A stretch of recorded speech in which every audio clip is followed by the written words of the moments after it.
Hi, for this week's lesson, I have downloaded two files, the mybioeditor.py and the c3.fasta file.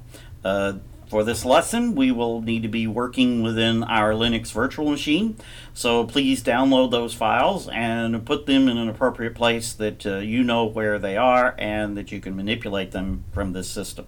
All right, the other thing I have here is a copy of our textbook. All right, and what I've done with our textbook is I have searched for something called CpG within the text. Now, actually, it's CpG islands that I'm interested in.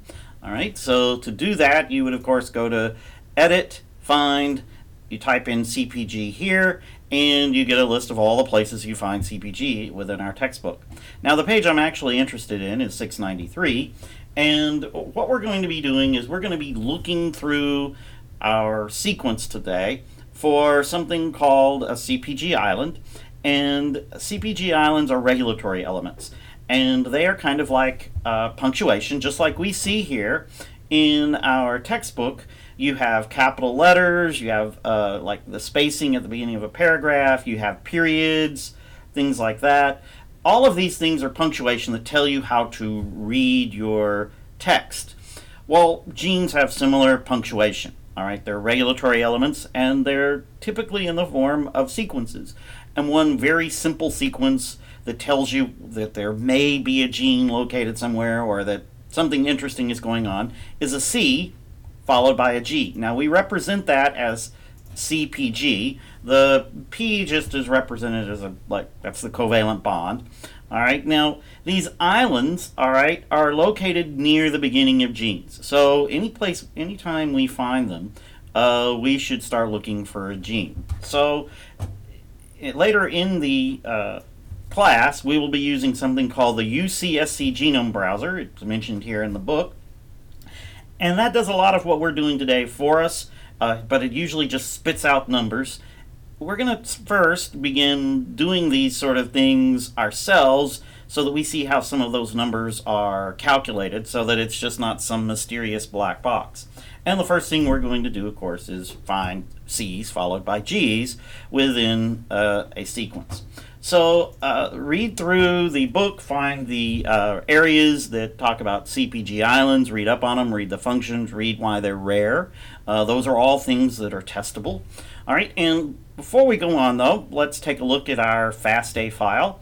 I opened it here with a standard text editor, and it's about 8,000 nucleotides. All right, and as you can see, it's long, it's boring, and we could actually search here using the find for C followed by G, like this, all right, and it will actually find them for us. So actually you could do this assignment with just a simple text editor, all right, but later on we're going to need a more advanced version of this. So I'm going to go ahead and introduce you to a program that I wrote. We're going to open it with Spider, the scientific Python editor. All right, we've used this before. And we're going to open it up with not a program that you wrote, but one that I've written. And by the way, those of you who are programmers and would like to have a programming assignment for our larger individualized project later in the course, I have some functionality I'd like to add to this program, and if that is a project you would like to work on, you need to contact me. Now, we're going to start when we run our program. It isn't like a command line program.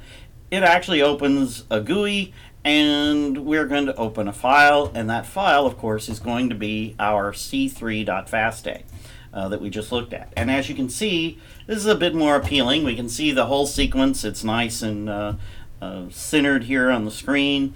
And we're going to hit search down here using this program and type in C followed by G. And I'm going to hit the blue here button, which is going to make it blue. Now it pops up a list of locations where these C's followed by G's are. That's a nice little feature here that if you're searching for, this could be helpful.